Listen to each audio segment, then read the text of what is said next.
आप देख रहे हैं न्यूज नाउ 24/7 ताज़ा खबरों के लिए हमारे साथ बने रहें।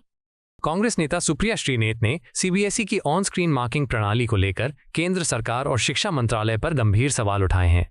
उन्होंने दावा किया कि वर्ष 2026 में सीबीएसई ने बिना पर्याप्त तैयारी के ऑन स्क्रीन मार्किंग यानी ओएसएम प्रणाली लागू की, जिसके बाद बड़ी संख्या में छात्रों ने कम अंक मिलने और उत्तर पुस्तिकाओं में गड़बड़ियों की शिकायत की। सुप्रिया श्रीनेत के अनुसार कई छात्रों ने आरोप लगाया कि उन्हें दिखाई गई उत्तर पुस्तिकाएं उनकी नहीं थी। कुछ मामलों में सप्लीमेंट्री कॉपियां गायब थीं, जबकि कई स्कैन की गई कॉपियां धुंधली थीं। उन्होंने ये भी कहा कि शिक्षकों को स्पष्ट रूप से उत्तर दिखाई नहीं देने के कारण छात्रों को उचित अंक नहीं मिल पाए। कांग्रेस नेता ने ओएसएम प्रणाली का टेंडर पाने वाली कंपनी की भूमिका पर भी सवाल उठाए और आरोप लगाया कि टेंडर प्रक्रिया में नियमों में बदलाव किए गए। उन्होंने शिक्षा मंत्रालय से जवाबदेही तय करने की मांग करते हुए पूछा कि इस नई प्रणाली को बिना पर्याप्त प्रशिक्षण और तैयारी के लागू करने का फैसला किसने लिया। सुप्रिया श्रीनेत ने शिक्षा मंत्री धर्मेंद्र प्रधान पर भी निशाना साधते हुए कहा कि हाल के वर्षों में विभिन्न परीक्षाओं में गड़बड़ियों और पेपर लीक की घटनाओं के बावजूद जवाबदेही तय नहीं की गई है। उन्होंने केंद्र सरकार से छात्रों के भविष्य को प्राथमिकता देने और पूरे मामले की निष्पक्ष जांच कराने की मांग की। सीबीएसई चर्चा में है, स्टूडेंट्स नाराज हैं, टीचर्स परेशान हैं क्योंकि मोदी सरकार ने तो वाकई में शिक्षा का भट्टा बैठा दिया है। तो चलिए समझते हैं कि आखिर हुआ क्या है, इतना आक्रोश किस बात का है। इस साल देश में 17,68,000 से ज्यादा स्टूडेंट्स ने सीबीएसई बोर्ड की 12वीं का एग्जाम दिया था।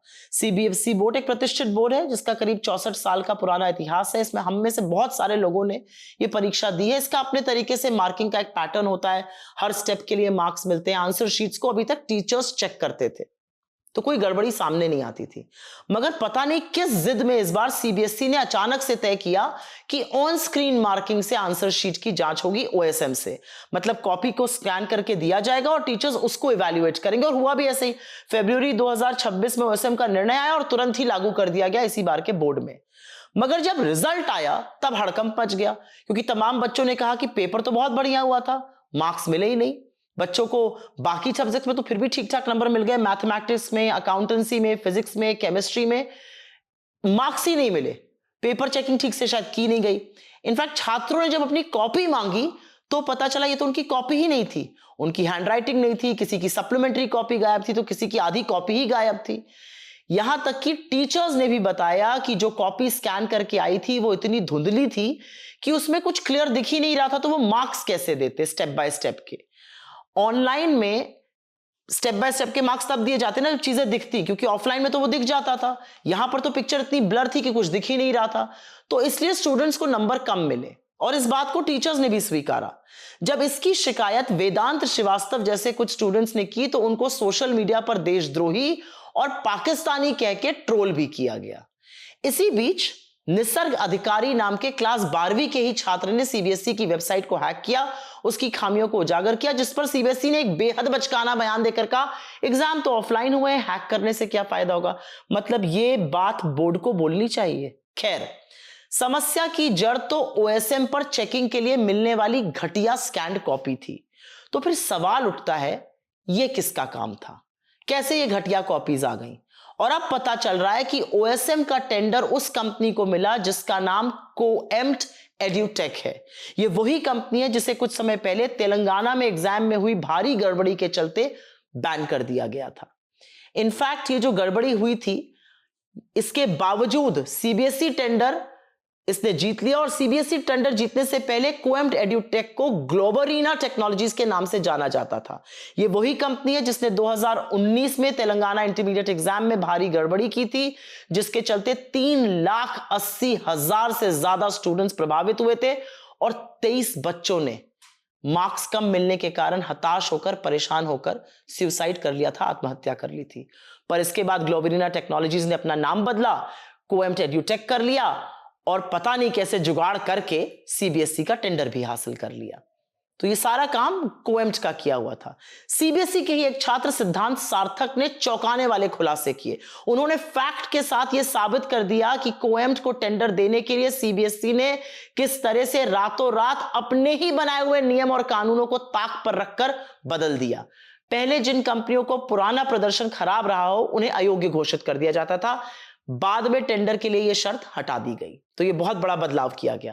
पहले कभी भी ब्लैकलिस्ट हुई कंपनी पर रोक थी, बाद में यह नियम बदलकर केवल करंटली ब्लैकलिस्टेड कंपनियों तक ही सीमित कर दिया गया। तो ग्लोबरीना जो अब कोएम्प्ट थी उसको टेंडर मिल गया।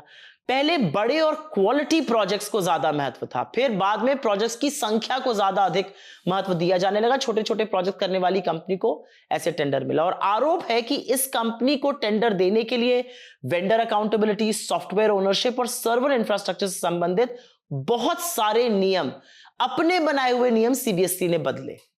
अब इस खुलासे के बाद यह भी सामने आ रहा है कि कॉपियों की स्कैनिंग तो हुई नहीं थी, उनकी फोटो खींच खींच कर अपलोड की गई थी, वो स्कैन्ड कॉपीज नहीं थी और फोटो जो थी वो धुंधली थी और इसीलिए मार्किंग के समय ज्यादातर आंसर शीट की लिखावट क्लियर नहीं हो पाई और मार्क्स नहीं मिल पाए। अब एक और सवाल उठता है, इन सबके पीछे किसका दिमाग चल रहा था? कौन रिस्पॉन्सिबल है इसके लिए? यह निर्णय किसने लिया कि बिना किसी तैयारी के अचानक से ओएसएम इसी साल लागू होगा? ओएसएम को इतनी अफरा तफरी में आखिर क्यों लागू किया गया? 17,68,000 बच्चों के भविष्य का सवाल था। अगर ओएसएम की इतनी जरूरत थी तो इसकी पहले से ट्रेनिंग या तैयारी क्यों नहीं की गई? मात्र 1 हफ्ते की ट्रेनिंग में टीचर्स को बोला ओएसएम करिए। तुक तो भाई ये बनता था कि पहले सिस्टम को इंटरनल एग्जाम्स में प्रैक्टिस किया जाए और इसके बाद बोर्ड एग्जाम्स में लागू किया जाए, लेकिन हुआ बिल्कुल इसका उल्टा। इस फेलियर के लिए आखिर किसकी जिम्मेदारी है? कौन जवाबदेह है? मतलब सवाल तो ये बनेगा ना कि शिक्षा विभाग की, शिक्षा मंत्रालय की कोई जिम्मेदारी है भी या नहीं है?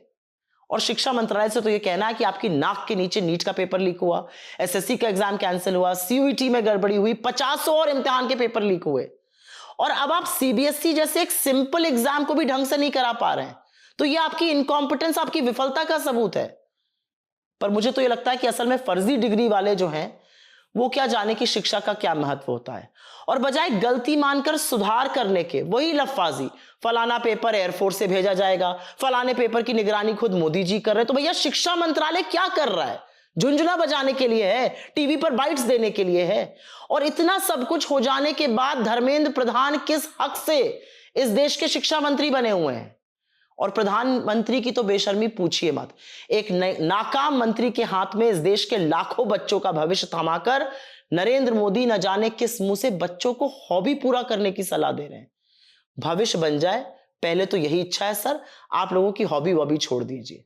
लेकिन असलियत यह है कि इसमें एक आशा की किरण है, और वो किरण ये है कि जो युवा बच्चे हैं, जो जेन जी कहकर बुलाए जाते हैं, जिनको बीजेपी बिल्कुल सुहाती नहीं और वो बीजेपी को नहीं सुहाते हैं, वो डटकर आपकी निंदा कर रहे हैं, आपकी कारस्तानियों का पर्दाफाश कर रहे हैं। वो खुद से सबूत सामने लाकर ये साबित कर रहे हैं कि कितना घोटाला, कितना गड़बड़ झाला नरेंद्र मोदी जी आपने इस देश की शिक्षा के साथ कर दिया है।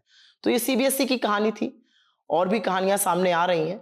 मोदी सरकार की कंप्लीट कोलैप्स ऑफ गवर्नेंस है। सीबीएसई में क्या हुआ ये समझना और बताना जरूरी था। आपको यह वीडियो पसंद आया हो तो इसे लाइक करें, हमारे चैनल को सब्सक्राइब करें।